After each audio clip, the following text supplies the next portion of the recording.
96.7 Destiny Radio. Saya lang. Happy Thursday, people. It's 3:20 p.m. Oras po natin sa buong kapuluan ng Pilipinas. Magandang tanghali sa inyo mga ka-Destiny. Ang mga ganap niya. Iloloko na naman tayo ng panahon no? Init ulan na naman no? Hindi mo alam kung magdadala ka ng payong o... Ay, mali. Kailangan mo rin pala magdala ng payong kung mainit no? Maulan na mainit, ayan. Ay talaga namang kailangan mo ng payong. Anyway, ako po ang inyong kasama sa inyong mga radyo.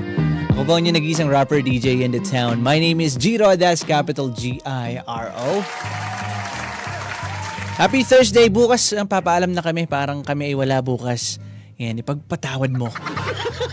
Kakaroon tayo ng isang team building. So, meron na mga maiiwan dito. Tuloy-tuloy pa rin ang radyo natin. Kaso nga lang yung mga DJs natin ay mag-unwind muna. Ayan, lilimot muna sa mga bagay-bagay na hindi makalimutan. By the way, it's time for our little segment called Senti Hours. Isang akda na naman po ang ating babasahin ngayong araw. So, kagaya ng paalala palagi o advice o kaya ayan tao dito. Ayan, kung meron kayo pagkakataon na magtimpla ng kape, ayan, maupo sa isang tabi, gawin nyo na. At tara, magantigan na tayo ng damdamin.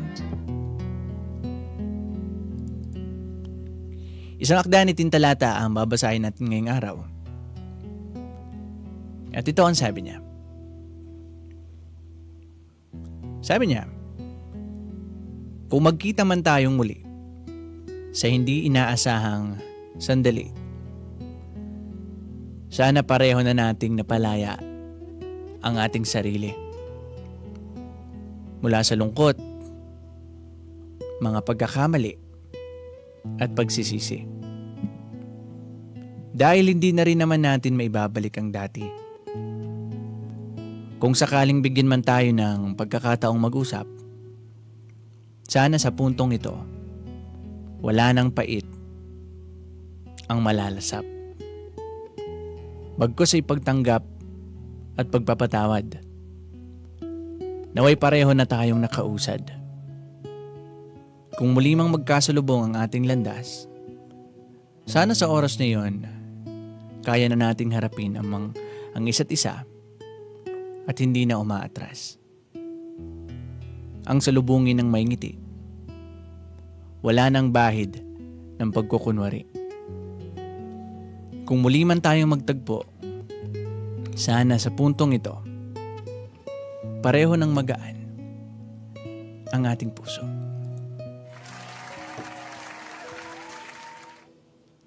Ayan. Marami na naman nakarelate. Nga pala, nakalive tayo sa Facebook ngayon, so make sure na bisitahin nyo kami dyan. Kung meron kayo mga gustong sabihin, mag-drop lang kayo ng comment sa ating Facebook Live. Facebook page is DZDG Destiny Radio. Pwede rin kayo mag-text actually sa aming text line sa numerong 0929-2168-100.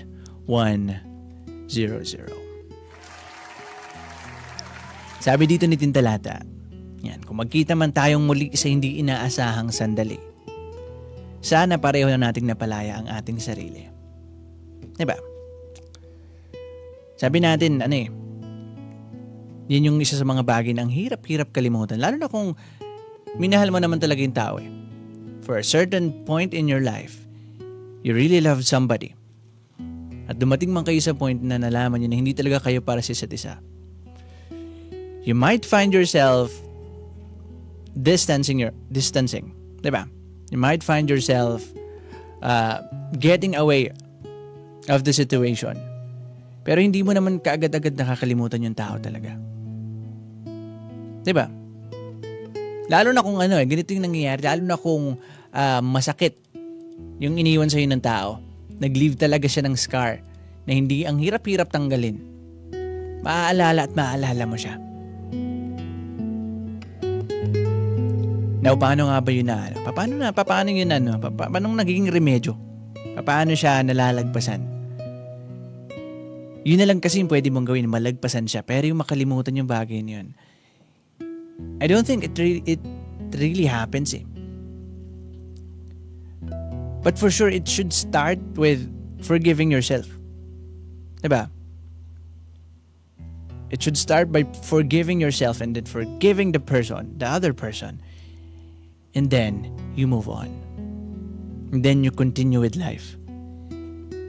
Baka iba nagtatanong, bakit kailangan mong patawarin yung sarili mo kung ikaw naman yung sinaktan? Diba? Bakit kailangan patawarin yung sarili mo? Well, at some point kasi, you have to take accountability of what happened eh. Lalo na sa ating mga adult. Diba? Alam na natin dapat na, okay, this is gonna happen. It's coming in my way. But still, dahil gusto kong bigyan ng chance ng tao na to, dahil mahal ko siya, I will let it slip. Diba? So in that sense, you have to know that at some point, you were really faulty. Diba? Meron ka ding nagawang pagkakamali kasi nahayaan mong mangyari sa'yo yun. And you can't change that fact. The only thing that you can do is, once again, you forgive yourself. Self, I'm very sorry if I let this thing happen to you. But for sure, natuto tayo parehas. Yung tao na yon, kailangan mo rin siyang patawarin, yung tao na nakit sa'yo. Kasi yung mga grudges na yan, mas mabigat yan eh. Ang hirap ilagay niyan sa likuran, yung mga grudges na yan towards other people. It's easier to love than to hate, di ba? Hating, rumerenta yan sa utak mo ng libre. Pero mo yun, pinarerenta mo ng libre sa utak mo yung o sa isip mo yung mga taong kinagagalitan mo. Swerte naman nila, di ba? In a sense, swerte naman ito. Palaging nasa isip ko. Di ba? Now, if ever you're in that situation, once again, you have to forgive that person. Okay, pinapatawad na kita. And you know, ano yung pinakamagandang dulot sa'yo nun? Magaan yung damdamin mo. Kaya mo siyang titigin sa mata kapag nakasalubong mo siya. Hindi kayong taong iiwas sa kanya dahil galit ako dyan. Diba? Maluwag sa damdamin. At siya, kung siya talagang may gawa, then lalong hindi ka dapat matakot na makasalubong siya, diba? Pero ikaw, kahit na nagawang kanya ng masamang bagay, dahil nga napatawad mo na yung tao, hindi ka maiilang. Alam mo yun, maluwag na yung damdamin mo. So that's what I mean when I say, okay, you forgive yourself first. You forgive the other person. Pagka maluwag din yung damdamin mo, it's time for you to move forward. Maybe you're gonna meet somebody else who's better for you.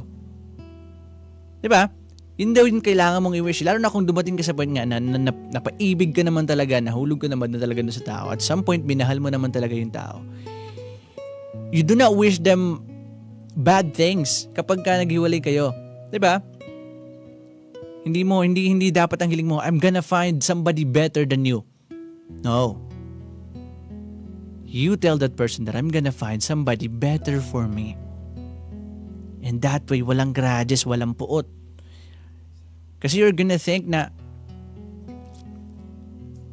maybe hindi ka talaga para sa akin eh. There's gonna be somebody out there who's better for me. Diba? That doesn't mean, hindi ko rin sinasabi na you're less. Hindi mo kailangan sabihin sa kanya na you're less kaya hindi tayo nagtagpo. No. Magkaiba yung better for you at magkaiba din yung pag sinabi mong less siya para sa'yo kaya hindi kayo nagtagpo, kaya hindi kayo nagkatuluyan. So instead of wishing those people bad things, wish them well, sana matutunan nila, di ba? Wish them well, sana makatagpo ka din ng taong para talaga sa'yo. And at the same time, ikaw din. You won't find somebody better than that person, but you're gonna find somebody better for you. Diba? It's just, once again, it's just a matter of forgiving and then moving forward. Forgive yourself, forgive the other person, and move forward. 3:29 p.m. oras po natin yan sa buong kapuluan ng Pilipinas. Ako po si Jiro, your one and only rapper DJ in the town. Kami ang 96.7 Destiny Radio. I'll see you again guys on Monday kasi nga wala kami bukas. Maraming salamat. Until next time, deuces.